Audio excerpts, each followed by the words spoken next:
بسم اللہ الرحمن الرحیم۔ نون قطنی۔ نون قطنی کو پڑھنے کا طریقہ۔ قرآن پاک میں یہ چھوٹی سی نون لکھی ہوتی ہے، اسے نون قطنی کہا جاتا ہے۔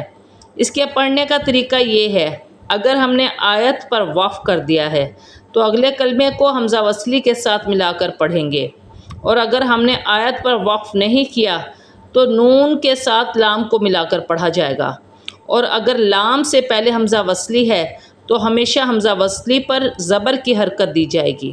چلیں اب ہم اسے پڑھنے کا طریقہ دیکھتے ہیں۔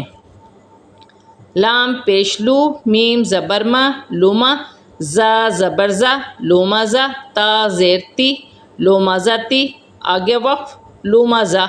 وقف کی صورت میں تا ہا میں بدل جائے گی۔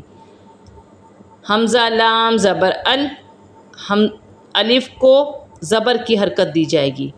حمزہ لام زبر ال، لام زبر لا، اللہ ذال یا زیر ذی، الذی، آگے وقف الذی، یہ وقف کی صورت میں ہے۔